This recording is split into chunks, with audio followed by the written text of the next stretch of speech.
I'm on the Advisory Council for the American Fitness Index, and I've been involved from the beginning in trying to determine the set of parameters that would be included in the ranking and evaluation of the major metropolitan areas. I think what's really interesting about these parameters is that they're different than any other ranking that is currently being done in the U.S.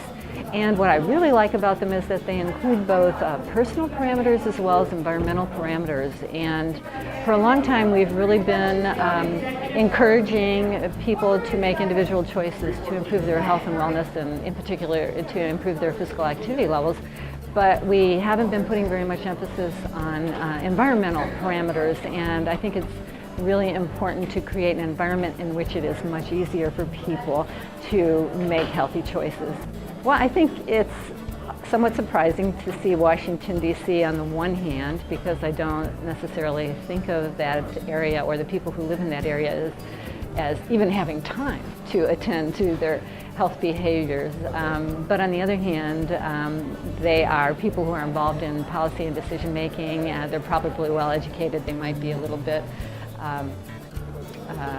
younger. And so from that perspective, it's not so much of a surprise. There are some other cities that, because of what I do in the area I work in, they're not surprises because we hear about them all the time, such as Portland, Oregon. You know, I've been hearing about Portland for years in terms of its pedestrian accessibility, biking accessibility, and so on and so forth. So some surprises, some not so surprising.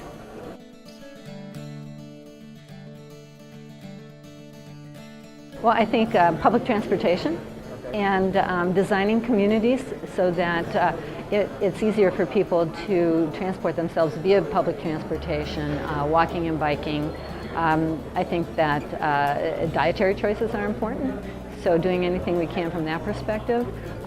Smoking policies are important, so it's not just physical activity, but there are other health-related behaviors that communities might be able to start with.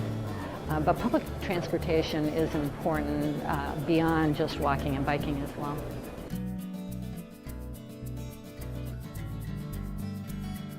They can get you to areas of the community where then you might be able to get on your feet and walk. In fact, public transport does allow people to sometimes carry their bikes with them.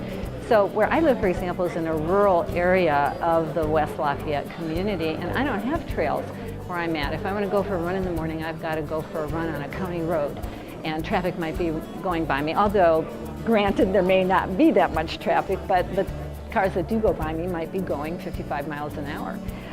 But if I can get to a bus stop where I can actually put my bike on the bus or take the bus to closer to campus, then I can get out and I can walk or bike to my errands, my shopping, my office, and so on.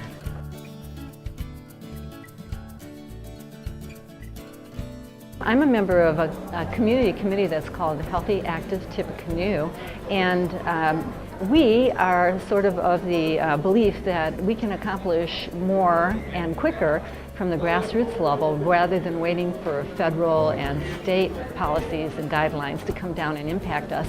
And so when we see something like the American Fitness Report, and in particular the appendix at the back, which gives us an opportunity to find some of these parameters for our own community and apply them and see where we stand and how do we compare, and then learn lessons from communities that are doing it right and try to apply those at our own local grassroots level, that really helps our Healthy Active Tippecanoe committee.